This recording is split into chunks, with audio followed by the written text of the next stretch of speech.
Hello student, आज का हमारा टॉपिक है कर्क रेखा। आखिर कर्क रेखा क्या है, इसका नाम कर्क रेखा क्यों रखा, या विश्व के कितने देशों से होकर गुजरती है, और भारत के वे कौन कौन से राज्य जो कर्क रेखा से होकर गुजरते हैं, मतलब उन कौन से राज्य से होकर कर्क रेखा गुजरती है। तो आइए हम लोग देखते हैं सर्वप्रथम कर्क रेखा आखिर है क्या। तो कर्क रेखा ग्लोब पर 27 डिग्री उत्तरी अक्षांश पर खींची गई काल्पनिक रेखा को कर्क रेखा कहा जाता है।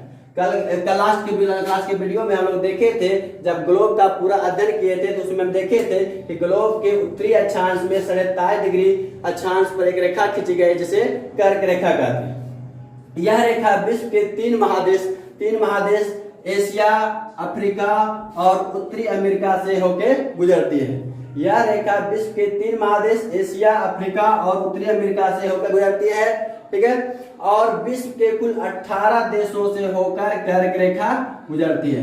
विश्व के कुल 18 देशों से होकर कर्क रेखा गुजरती है। लेकिन यहाँ पे एक चीज याद रखिएगा कि कर्क रेखा जो है विश्व के किसी द्वीपों से होकर नहीं गुजरती है। उस चीज को भी मैंने यहाँ स्पष्ट दर्शा दिया है कि कर्क रेखा जो है विश्व के किसी द्वीप से होकर नहीं गुजरती है, ठीक है। और एक चीज यहाँ देखना है कि यहाँ पे कर्क रेखा, इसका नाम क्यों रखा गया। कर्क रेखा का नाम कर्क रेखा क्यों रखा गया, क्योंकि हम लोग जानते हैं कि 21 जून को सूर्य की किरणें कर्क रेखा पर लंबवत पड़ती है। यानी कि कह सकते हैं कि 21 जून को सूर्य की किरणें कर्क रेखा के ठीक ऊपर होती है, जिसके कारण 21 जून का दिन उत्तरी गोलार्ध का सबसे बड़ा दिन माना जाता है। 21 जून का दिन उत्तरी गोलार्ध का सबसे बड़ा दिन, तथा उसी 21 जून जो है उत्तरी गोलार्ध का सबसे बड़ा दिन होता है। इसलिए और उस समय मतलब 21 जून का ही समय कर्क राशि में होती है, इसलिए इस रेखा का नाम कर्क रेखा रखा गया, ठीक है। और 21 जून को पूरे उत्तरी गोलार्ध में दिन जो है सबसे बड़ा होता है और रातें सबसे छोटी होती है। ठीक इसके विपरीत जो है मकर रेखा जो 27 डिग्री दक्षिणी गोलार्ध में खींची गई है, उन क्षेत्रों में 22 दिसंबर को दिन का समय सबसे बड़ा होता है और रातें सबसे छोटी होती है। लेकिन विश्व में सबसे बड़ा दिन जो है 21 जून को उत्तरी गोलार्ध में और 22 दिसंबर को दक्षिणी गोलार्ध में होता है, और रातें इन दोनों दिन क्या होते हैं, छोटी होती है। क्योंकि 21 जून को कर्क राशि के ठीक ऊपर सूर्य होते हैं और 22 दिसंबर को मकर राशि के ठीक ऊपर सूर्य होते हैं, जिसके कारण यह इस दिन का समय जो है सबसे बड़ा होता है। अब आगे देखते हैं कि भारत का वो कौन कौन से राज्य हैं जिनसे कर्क रेखा होकर गुजरती है।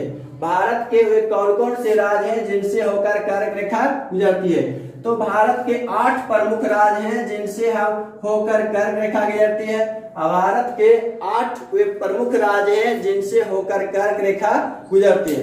उन राज्यों का नाम हम एक साधारण ट्रिक से याद रखेंगे, क्योंकि यह ट्रिक अक्सर लोगों के जुआ पे होते हैं। उसमें ट्रिक है हमारा कि मित्र पर गमछा झार।